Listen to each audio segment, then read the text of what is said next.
Hello students, last time आपण veins displacement law बघितलेला होता आणि त्याच्याच रिलेटेड काही न्यूमरिकल्स आपल्याला स्टडी करायचे. तर त्याच्यामध्ये फर्स्ट न्यूमरिकल बघा like this. In the spectrum of sun lambda max दिलेला आहे, म्हणजे सनच्या स्पेक्ट्रम मध्ये maximum wavelength of maximum radiation जे आहे ते किती आहे 4753 इंटू 10⁻⁻10 मीटर आहे. तर temperature of the surface of the sun, okay, सनच्या सरफेसचं टेम्परेचर आपल्याला फाइंड आउट करायचं आहे. तर हे कसं फाइंड आउट करणार आहे आपण? तर आपल्याला माहित आहे की by Wien's displacement law, okay, by Wein's displacement, the max, that is wavelength of maximum emission into absolute temperature is always a constant, that is the Wein's constant, आणि त्याची व्हॅल्यू केस टू -3 असते. ठीक आहे. मग temperature काढायचं असेल तर काय करावं लागेल? So therefore two T is equal to काय होणार? लॅम्बडा मॅक्स RHS ला आल्यानंतर B divided by lambda max होणार आहे. बी डिवायडेड बाय लॅम्बडा बघा 2.898 into 10⁻³ divided by wavelength of maximum into 10⁻10 meter. Okay, so T into 10 किती होणार आहे? आता इथं 4753 आहे, हे 4 पॉईंट करायचं झालं तर हे 10⁻7 होणार. 10⁻10 चं 10⁻7 -7 वर गेल्यानंतर +7, 10⁻+7 आणि -3 म्हणजे 10⁻4 होणार आहे. ओके, आता हे कॅल्क्युलेशन आपल्याला इथं करावं लागणार आहे. ओके, सो कॅल्क्युलेशन येणार आहे 2.898 डिवायडेड बाय 4.753. ओके, तर ही व्हॅल्यू येते 0.6 +4 म्हणजे ओके केल्विन, 6097 केल्विन. सगळ्यात महत्वाची गोष्ट लक्षात घ्या, वेन्स डिस्प्लेसमेंट लॉच्या साइन आलेलं जे टेम्परेचर असणार आहे ते केल्विन मध्ये असणार आहे, डिग्री सेल्सियस मध्ये नव्हे. लक्षात घ्या. ठीक आहे. तर या पद्धतीनं सरफेस टेम्परेचर ऑफ सन जे आहे, म्हणजे सनच्या सरफेसला किती टेम्परेचर आहे हे आपण वेन्स डिस्प्लेसमेंटच्या साइननं काढू शकतो. आणि हे टेम्परेचर जे आहे ते किती आहे बघा, 6097 केल्विन आहे, म्हणजे about 6000. So this is one application of the Wien's displacement law. म्हणजे वेन्स डिस्प्लेसमेंट लॉ मध्ये काय केलेलं असतं, तुम्हाला वेवलेंथ ऑफ मॅक्सिमम इमिशन दिलेली असते आणि त्याच्यावरून तुम्हाला टेम्परेचर फाइंड आउट करायचं असतं. ओके, याचं आणखी एक एक्झाम्पल बघूया. One more example of this. And it is like this. The spectral energy distribution of the sun has the maxima at 4753 angstrom. Okay, म्हणजे इथं देखील लॅम्बडा मॅक्स तुम्हाला 753 angstrom. Okay, find the temperature of star for which spectral distribution has maxima at 10350 angstrom and temperature of sun. आता spectral energy distribution of sun has maxima, म्हणजे सनची maximum wavelength दिली आणि सनचं temperature पण दिलंय. Okay, म्हणजे हे लॅम्बडा मॅक्स ऑफ द सन ऐवजी लॅम्बडा एस फक्त लिहूया. म्हणजे सनच्या रेडिएशन मधली मॅक्सिमम वेव्हलेंथ किती दिली आहे? 4753 अँगस्ट्रॉम दिलेलं आहे. ठीक आहे. त्याच्यानंतर आणखी एक स्टार आहे. ओके, त्याची wavelength of maximum emission of किती आहे? This is for sun. Okay, this is for sun and for that star 350 out करायला सांगितलं टेम्परेचर ऑफ दॅट स्टार. आता बघा, according to Wien's displacement law काय येणार आहे? Wavelength of maximum emission into T is a constant. Of maximum emission into T is a constant. So wavelength for the sun into temperature for star, that काय येणार बघा, temperature of star is equal to wavelength of divided by wavelength of maximum emission for the star. आणि याच्यामध्ये सगळ्या values आपल्याला place करायला लागतील. सनचं temperature दिलेलं आहे 6000 अँगस्ट्रॉम आणि divided by wavelength of that star आहे 1035 केल्यानंतर आता इथं अँगस्ट्रॉम मध्येच वेवलेंथ दिली आहे, कारण वर पण अँगस्ट्रॉम आहे, खाली पण अँगस्ट्रॉम आहे. न्यूमरेटर डिनॉमिनेटरला एकच युनिट असेल तर कन्व्हर्जन करायची गरज नाही पडत. Okay, so 6000 into 4753 divided by 10350. Okay, so temperature of that star येणार आहे 2755 अँगस्ट्रॉम. ओके, एवढं टेम्परेचर त्या स्टारचं. आता नेक्स्ट क्वेश्चन बघा.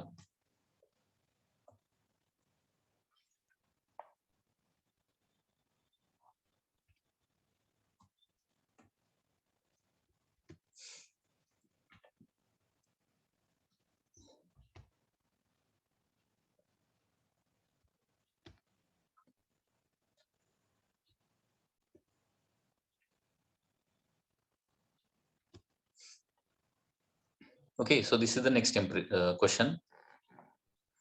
Two bodies A and B have thermal emissivities. दोन बॉडीजची A आणि B 0.0181 respectively. The outer surface area of the two bodies are same. म्हणजे दोन्ही बॉडीजचा एरिया काय आहे? Area of A is equal to area of B दिलाय, surface area. Okay, the two bodies emit total radiant power at the same rate. म्हणजे A is equal to rate of radiation of B दिलेला आहे. The wavelength lambda B corresponding to maximum spectral radiancy from B shift from the wavelength corresponding to maximum spectral radiancy in radiation from A by 1 micrometer. म्हणजे याचा meaning काय दिलाय बघा. A मधून निघणारी maximum wavelength आणि B मधून निघणारी मॅक्सिमम वेव्हलेंथ याच्यामध्ये कितीचा डिफरन्स आहे?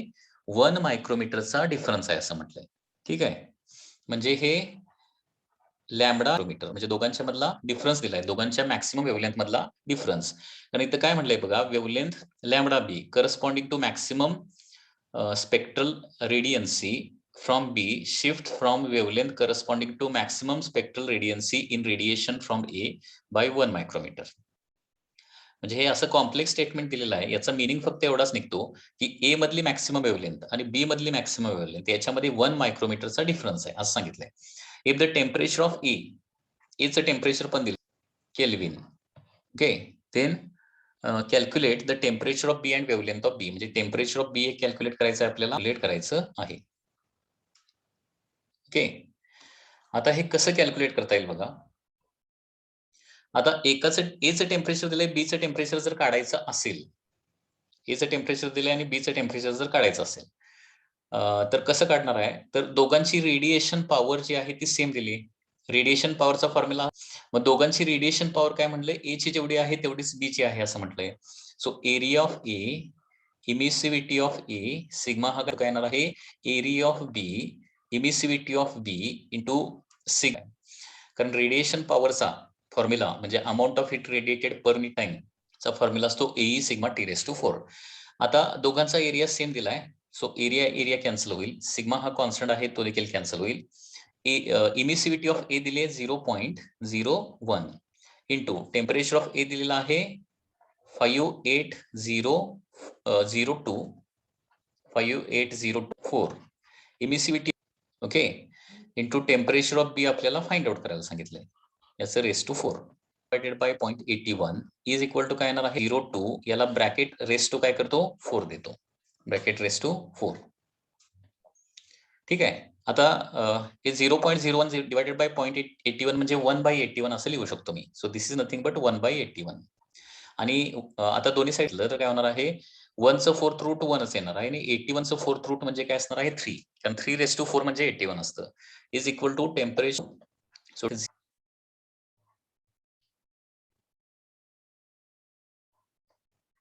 म्हणजे 1934 ओके केल्विन हे काय येणार आहे? टेम्परेचर ऑफ बी येणार आहे. ओके, 1/3 टेम्परेचर येणार आहे. ओके, सो बीचं टेम्परेचर आपल्याला या पद्धतीने मिळालं. म्हणजे दोघांची रेडिएशन पॉवर इक्वेट करून आपल्याला काय मिळालेलं आहे? टेम्परेचर ऑफ बी मिळालेलं आहे. आता काय होणार? ज्याचं टेम्परेचर, बीचं टेम्परेचर कमी म्हणजे बी ची वेव्हलेंथ काय असली पाहिजे? जास्त असली पाहिजे. म्हणजे इथं थोडंसं आपल्याला मॉडिफिकेशन करावं लागेल. लॅम्बडा ए मायनस लॅम्बडा बी येणार नाहीये, कारण लक्षात घ्या टेम्परेचर वाईज जर कंपॅरिझन केलं इथं बघा, एचं टेम्परेचर किती आहे? 5802 आहे आणि बीचं टेम्परेचर जास्त असतं, त्याची वेव्हलेंथ ऑफ मॅक्सिमम इमिशन काय असते? कमी असते. So lambda max of A is less than काय असणार आहे? लॅम्बडा मॅक्स ऑफ बी असणार आहे असं लिहावं लागेल. ठीक आहे. आता इथं पुन्हा एकदा आपल्याला दोन रिलेशन मिळत आहेत. पहिली गोष्ट म्हणजे लॅम्बडा बी मायनस लॅम्बडा आहे. ठीक आहे. आणि लॅम्बडा ए टी ए बरोबर ना, according to the Wien's displacement law, lambda A T A is equal to lambda B T B येणार आहे. Okay,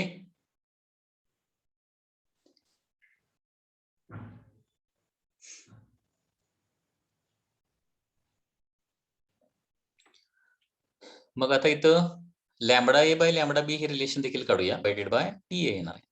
okay, lambda A by lambda B is equal to T B by T A, कारण ती inversely proportional आहे ना. आणि बीचं temperature आहे 5802 ती value काढली आहे ना.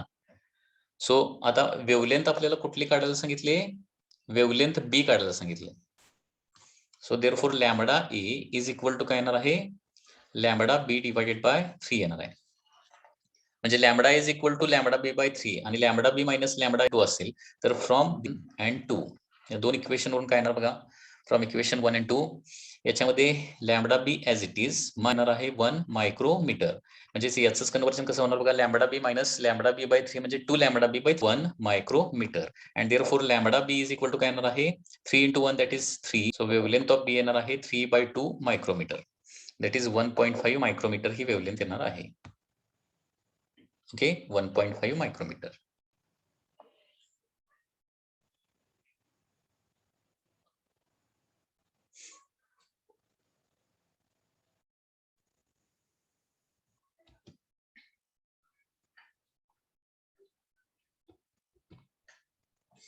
Next question, which of the following is the nu m minus nu m versus t graph for the perfectly black body? तर न्यू m म्हणजे काय दिलेलं आहे, फ्रिक्वेन्सी ऑफ रेडिएशन. हे जे सिंबल आहे न्यू, याला न्यू असं म्हटलं जातं, हे फ्रिक्वेन्सीसाठी सिंबल वापरलं जातं. आणि इथं न्यू m म्हणजे काय आहे तर इंटेन्सिटी असं म्हटलंय आणि T is the absolute temperature. तर याच्यामध्ये फ्रिक्वेन्सी आणि टेम्परेचर यांच्यामधला ग्राफ कुठला येणार आहे? Okay, graph between frequency and temperature. Wien's displacement law, by Wien's displacement होणार आहे ज constant, that is Wien's constant. आता वेवलेंथ ऑफ मॅक्सिमम इमिशन म्हणजे काय असतं, कारण आता व्हेलॉसिटी ऑफ लाईटचे रिलेटेड फॉर्म्युला तुम्हाला माहिती असेल. व्हेलॉसिटी, तर velocity of light is equal to frequency into काय असतं, वेवलेंथ असतं. व्हेलॉसिटी ऑफ लाईटला आपण सी हे सिंबल वापरतो, सी म्हणजे velocity of light is equal to frequency into wavelength. So maximum frequency into maximum wavelength असं आपण लिहिणार आहे. आणि याची फ्रिक्वेन्सी यम, लॅम्बडा यम येणार आहे. आणि हे जर इथे ठेवलं, यम ठेवूया, into T is equal to B येणार आहे. Okay, so therefore C M येणार आहे. आता इथं बघा, सी म्हणजे लाईटची व्हेलॉसिटी, दॅट इज 3 × 10⁸. टी म्हणजे काय, absolute temperature of that body.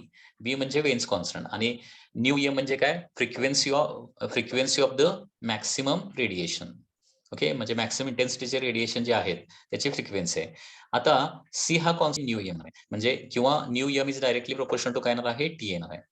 म्हणजे फ्रिक्वेन्सी आणि टेम्परेचर काय आहे, डायरेक्टली प्रोपोर्शनल आहेत. आणि जर दोन फिजिकल क्वांटिटी डायरेक्टली प्रोपोर्शनल असतील तर काय होणार, त्यांच्यामध्ये असा स्ट्रेट लाईन ग्राफ येतो. ओके, सो त्याच्यामुळं फ्रिक्वेन्सी ऑफ मॅक्सिमम रेडिएशन आणि ऍब्सोल्यूट टेम्परेचर यांच्यामधला ग्राफ कुठला येणार आहे, C is the correct graph. C हा ग्राफ करेक्ट. त्याच्यानंतर आतापर्यंत जो रेडिएशनचा पार्ट आपण स्टडी केलेला आहे त्याच्याशी रिलेटेड काही आपण एमसीक्यूज बघूया. Okay, so MCQs are like this.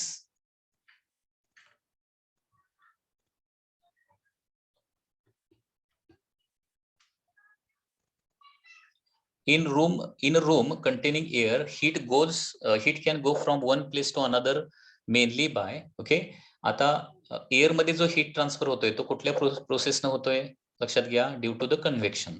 Heat can go from one place to another mainly by the convection. Ice formed over lake has, okay, लेकच्या वर जो आईस फॉर्म झालेला असतो तो काय करतो, it has low conductivity and retard further formation of the ice. B answer येतं, लक्षात घ्या. कारण आईस का आहे, बॅड कंडक्टर ऑफ हीट आहे आणि त्याच्यामुळे आईसचा लेअर जसा वाढत वाढत वाढत जाईल तसा हीट ट्रान्सफर काय होणार, कमी कमी कमी कमी होत जाणार आहे, लक्षात घ्या. Okay, so therefore ice formed over लेकचा आन्सर काय येतं, has very low conductivity and retard further formation of the ice. Air is a bad conductor of heat, still vacuum is preferred. Air bad conductor of heat आहे, परंतु याच्यामधून थोडा convection heat transfer होऊ शकतो. Convection म्हणजे air is a bad conductor of heat म्हटलंय, म्हणजे conduction heat transfer होणार नाही, परंतु एअर मुळे कन्व्हेक्शन मुळे काय होऊ शकतो, हीट ट्रान्सफर होऊ शकतो. आणि पूर्ण व्हॅक्यूम केल्यानंतर तिथली एअर पण निघून जाणार, म्हणजे कंडक्शनचा पण लॉस थांबणार आहे आणि कन्व्हेक्शनचा पण लॉस थांबणार आहे. ओके, त्याच्यामुळे याचा आन्सर काय येणार आहे, by convection heat can flow through the air. C answer येणार आहे. म्हणजे एअर बॅड कंडक्टर जरी असला तरी कंडक्शन हीट ट्रान्सफर होणार नाहीये, परंतु एअर मुळे काय होणार आहे, ती एअर देखील पूर्णपणे काढून टाकावी लागणार आहे. Okay, next.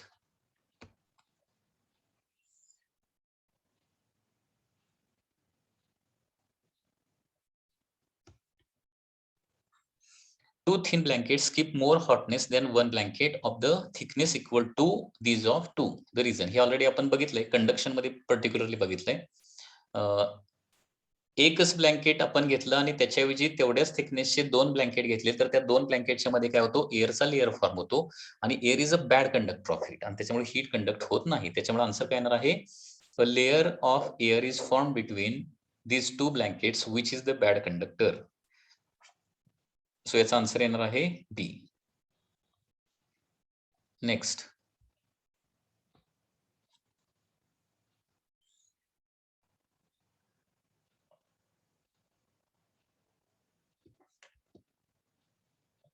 One likes to sit under sunshine in winter season because. Okay, तुम्ही बघितलेलं असेल की हिवाळ्याच्या दिवसात आपल्याला सनलाइट मध्ये उभं राहायला आवडतं. याचं रिझन काय आहे, तर सनशाईन मुळे काय होणार, डायरेक्टली रेडिएशन थ्रू आपल्याला हीट मिळणार आहे. We get heat by radiation from the sun. हे डायरेक्ट रेडिएशन आपल्या बॉडीवर पडतात आणि त्याच्यामुळे डायरेक्ट हीट आपल्याला मिळते आणि डायरेक्ट हीट मिळवण्यासाठी आपण काय करतो, सनशाईन मध्ये उभं राहतो. A hot and cold body are kept in vacuum separated by each other. Which of the following causes decrease in temperature of the hot body? आता हॉट बॉडी आणि कोल्ड बॉडी व्हॅक्यूम मध्ये ठेवले, vacuum मध्ये त्यांच्यामध्ये separation आहे आणि पूर्णपणे vacuum आहे. व्हॅक्यूम असेल तर कुठलंही मीडियम नसणार आणि कुठलंही मीडियम नसणार म्हणजे तिथं अजिबात कंडक्शन कन्व्हेक्शन नसणार आहे. फक्त हीट लॉस कशामुळे होऊ शकतो, त्या केसमध्ये फक्त रेडिएशन, कारण रेडिएशन मात्र व्हॅक्यूम मधून पास होऊ शकतात. Okay,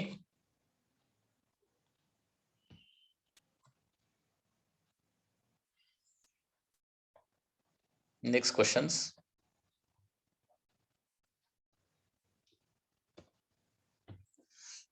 A body which emits radiation of all possible wavelength is known as. Okay, जी बॉडी आपण हे ब्लॅक बॉडी रेडिएशन स्पेक्ट्रम मध्ये बघितलेलं आहे, परफेक्टली ब्लॅक बॉडी काय करते, ऑल पॉसिबल वेवलेंथ काय करते, इमिट करते. सो आन्सर काय येणार आहे D, perfectly black body. Distribution of energy in spectrum of black body can be correctly represented by. Okay, तर distribution of energy in spectrum of black body is represented by the Planck's law. हे important आहे, लक्षात घ्या. म्हणजे black बॉडीच्या spectrum मध्ये energy distribution कसं होतंय हे कुठल्या लॉच्या साहाय्याने सांगितलेलं आहे, it is correctly given by the Planck's law. Which of the following law states that good absorber of heat is a good emitter? Okay, good absorber हा गुड इमिटर असतो, हा कुठल्या लॉच्या साहाय्याने सांगितलेलं आहे? ओके, तर it is the Kirchhoff's law. According to Kirchhoff's law, A is equal coefficient of emission देखील जास्त असतो.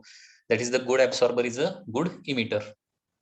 Okay, next.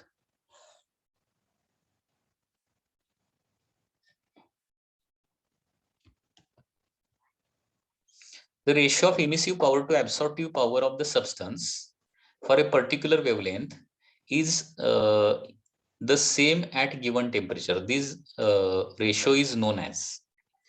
आता इथं रेशो कशाचा विचारलाय बघा, the ratio of emissive power to absorptive power हा रेशो विचारलाय. ओके, तर हा रेशो काय असणार आहे, तर बघा, emissive power is denoted by E divided by absorptive power म्हणजे कोएफिशियंट ऑफ ऍब्सॉर्प्शन. हे लक्षात आलं पाहिजे, coefficient of absorption small E असतं. तर हा रेशो आहे.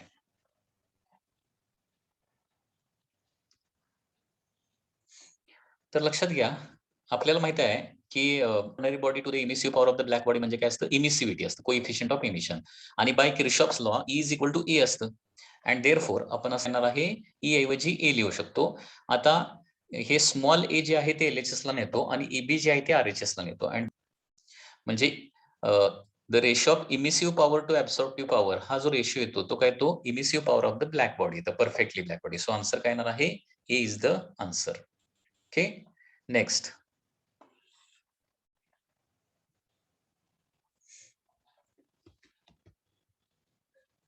If E lambda, A lambda be the emissive and absorptive power of the body, then according to Kirchhoff's law, which is the true? Okay, म्हणजे हा सेम क्वेश्चन असाच आहे, लक्षात घ्या, सेम टाइप ऑफ क्वेश्चन. तर इथं काय म्हटलंय, ई लॅम्बडा म्हणजे इमिसिव्ह पॉवर म्हटलंय. आता आपण इथंच बघितलं पॉवर म्हणजे काय असतं, that is emissive power of the black body असतं, ते ई लॅम्बडा म्हटलंय. Okay, so therefore E is equal to काय येणार इथं, ई, आणि हे इमिसिव्ह पॉवरला त्यांनी ई लॅम्बडा असं सिम्बॉल वापरलेलं आहे इथं इमिसिव्ह पॉवरला. So E lambda is equal to A into E lambda येणार आहे.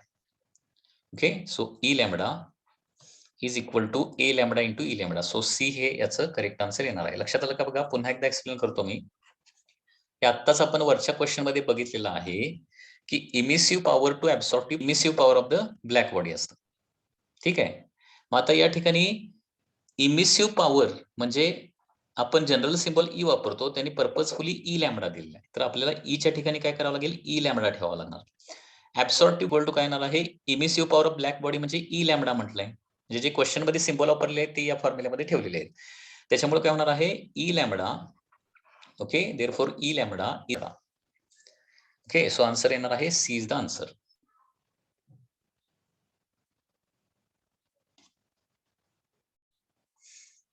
नेक्स्ट,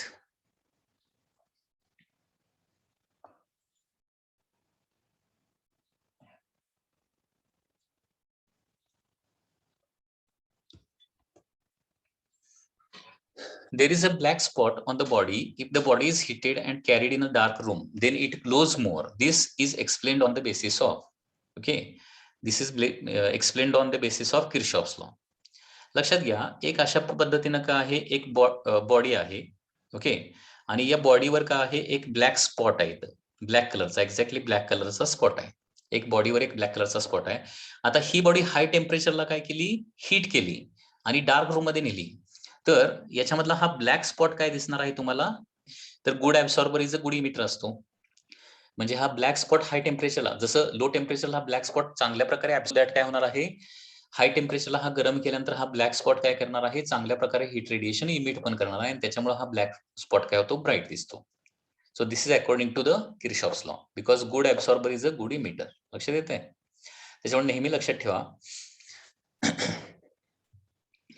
एका बॉडीवर ब्लॅक स्पॉट असेल आणि ती बॉडी हाय टेम्परेचरला गरम केली आणि डार्क रूम मध्ये नेली, तर जास्त चमकणारा रिजन कुठला असतो, त्याच्यामधला जास्त चमकणारा रिजन तर तो असतो, that is the dark spot. त्याच्यानंतर in MK system, Stephen's constant is denoted by sigma. In CGS system, multiplication factor of sigma will be, okay, sigma of काढायचा आहे, SI किंवा MK system. In MK system, Stephen constant is denoted by sigma. म्हणजे sigma MKS. In CGS system, multiplying factor of sigma will be, म्हणजे multiplying factor suppose x असेल, so sigma in MKS is equal to x times sigma in suppose CGS येणार आहे, CS असणार आहे. ठीक आहे, आता सिग्मा MKS कन्व्हर्जन फॅक्टर काढण्यासाठी फक्त काय करावं लागणार, तुम्हाला इथे युनिट्स ठेवावे लागणार आहेत. ओके, सिग्माचं युनिट काय आहे, जूल पर, ओके, किंवा जूल म्हणण्यापेक्षा watt per metre square kelvin raise to 4 आहे. ते किंवा वॅट ऐवजी जूल पर सेकंड लिहूया, वॅट ऐवजी काय लिहूया, joule per metre square second kelvin raise to 4. आणि सीजीएस सिस्टम मध्ये जूल ऐवजी काय येणार आहे, अर्ग येणार, सेकंडला सेकंदच येणार, मीटर सेल्सिअस रेस टू 4 येणार आहे. So X is equal to काय येणार आहे, जूल साठी सिग्माचं युनिट तुम्हाला पाठवायचे. सिग्माचं युनिट काय असतं, joule per metre square second kelvin raise to 4. लक्षात घ्या, joule divided by erg, second same असल्यामुळे कॅन्सल होईल. आता केल्विन रेस टू 4 आणि डिग्री सेल्सिअस रेस टू 4 देखील कॅन्सल होणार आहे, कारण 1 केल्विनचा राईज आणि 1 डिग्री सेल्सिअसचा राईज काय असतो, सेम असतो. आणि काय राहणार आहे, हे सेंटीमीटर स्क्वेअर वर येणार. आणि अर्ग मधला कन्व्हर्जन फॅक्टर तुम्हाला माहिती असेल, दॅट इज 10⁻⁷. 1 जूल म्हणजे किती असतं, 10⁻⁷ अर्ग असतं. म्हणजे joule by erg is equal to 10⁻⁷, किंवा असं लिहूया, जूल म्हणजे 10⁻⁷ erg divided by erg as it is metre square divided by metre square cancel होणार आहे आणि टोटल किती येणार आहे, 10⁻³ येणार आहे. सो आन्सर इथं काय येणार आहे, बी इज द आन्सर, 10⁻³. म्हणजे कन्व्हर्जन फॅक्टर काढण्यासाठी दोन सिस्टीम मधल्या युनिट्स आपल्याला काय करावं लागणार आहे, डिव्हिजन करावं लागणार आहे. Okay, next,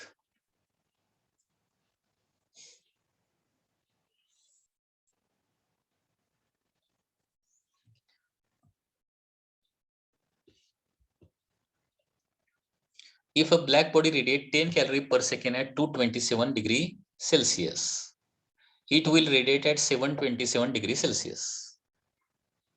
Okay, it will radiate at 727 degree Celsius. म्हणजे 227 डिग्री सेल्सिअसला 10 कॅलरी पर सेकंड इमिट जर करत असेल तर 727 डिग्री सेल्सिअसला किती इमिट करणार आहे? ठीक आहे. आता rate of radiation is directly proportional to T⁴. त्याच्यामुळे इथं रेशो लिहिताना R4 लिहिणार. ठीक आहे. तर R2 म्हणजे नवीन रेट ऑफ रेडिएशन काढायचा आहे. R1 म्हणजे original rate of radiation that is 10 calorie per second is equal to final temperature किती आहे? 727. आपल्याला ते केल्विन मध्ये घ्यावं लागणार आहे. 727 म्हणजे 727 प्लस 273 म्हणजे किती होणार? हे 227 प्लस 273 केलं तर किती होणार? हे 500 केल्विन होणार. ओके, मध्ये घ्यावे लागतात हे लक्षात ठेवा. म्हणजे 1000/500 म्हणजे काय होणार आहे? 2 येणार, 2⁴ होणार. So R2 is equal to काय येणार आहे? 10 × 16 that is equal to 160 calorie per second. Unit as it is तेच राहणार आहे. सो आन्सर येणार आहे C is the answer.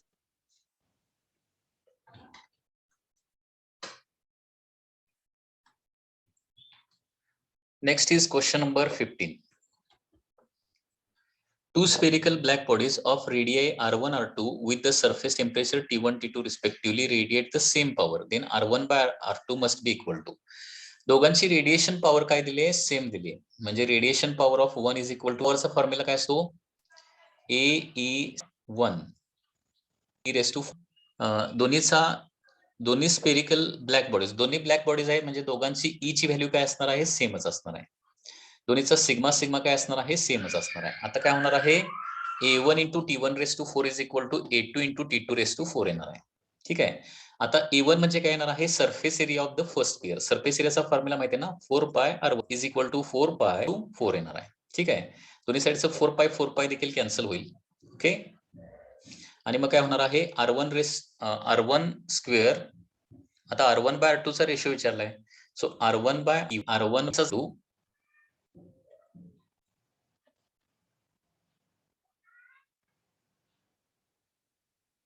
So दोन्ही साईडचा स्क्वेअर रूट काढला तर काय होणार आहे? R1/R2 इज इक्वल टू काय येणार आहे? T2/T1² येणार. So R1/R2 is equal to T2/T1². Okay, so this is the